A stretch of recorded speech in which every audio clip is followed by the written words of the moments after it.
Hi friends, in our time together today, I'll introduce scale exercise 20 in D and G for our D whistles. I based this scale exercise off of a phrase from a slip jig, and so it's in 9/8 time. And see, these scale exercises are really helpful for us in a number of ways. They enable us to take a particular phrase and a particular rhythm and work it down from the bottom of the whistle up into at least into the beginning of the second octave on our whistles.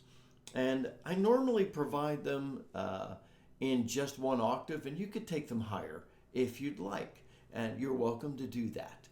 And that would be helpful too.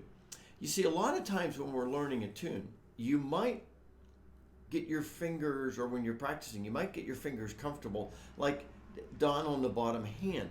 But what about some of those awkward transitions, like in G major, between the C natural and the D and the B, where you're having to move and make those transitions? Exercises like this are so helpful for that. And then you overlay a rhythm like the slip jig, and that's really helpful. So this doesn't, I'm not like writing a new tune here and it's going to feel repetitive as you walk up the scale, but that's what this is for. It's intended to help us develop specific skills walking up and down the scale, and that helps your dexterity, that helps your ability to play, and that helps you with those awkward things that you might otherwise not want to practice. So these are really, really helpful. So I've put in the notes to this video a link to a page on my website from which you could download the music and tabs for the scale exercise if you'd like. So I'll stand introducing the exercise so that you can watch my fingers if you're not a music and tabs user, and I'll also introduce just the basic phrase and how I made the exercise. So the basic phrase I noticed was this.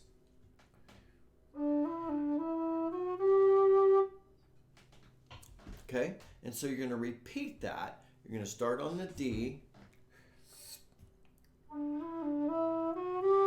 then walk one note up and repeat the phrase,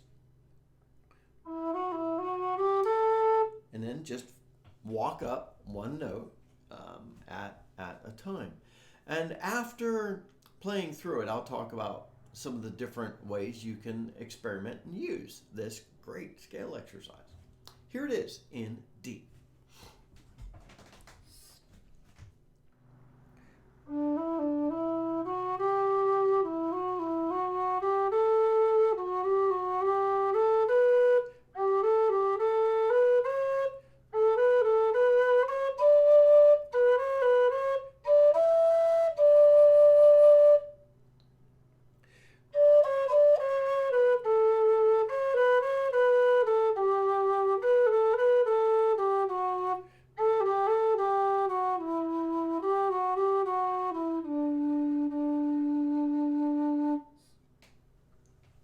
So that's the exercise in D. And if I went a little too quick, then go to that little cog thing and slow me down a bit. Now here's the exercise in G. And the pattern is the same, beginning on the G, the lower octave, and you're going to run. Remember, in G, you're going to use the C natural, whatever fingering is best on your whistle. Walk up. Walk down. Here it is in G.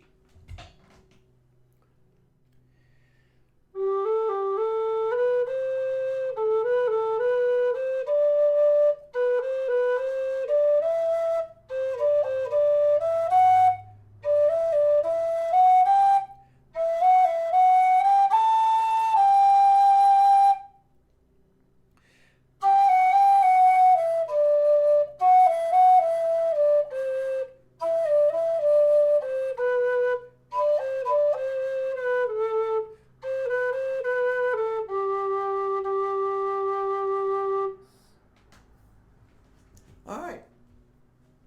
Use the usual suspects.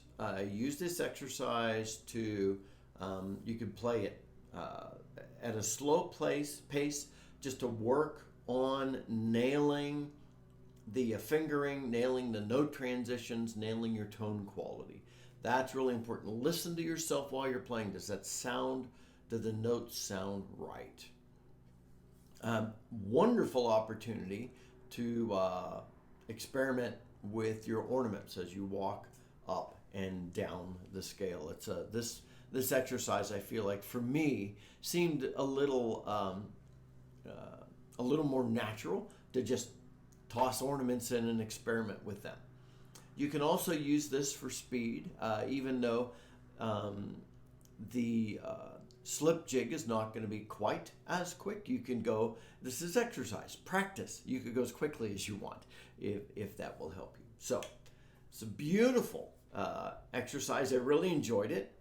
Simply borrowed a phrase from a slip jig and repeated it up and down the scale. Remember, you can make your own exercises. Find a phrase that you think is a little challenging, and then just put that on the bottom of your scale and walk up, walk down. I know this will be helpful, my friends. Until next time, this is Scott Shade. Happy whistling.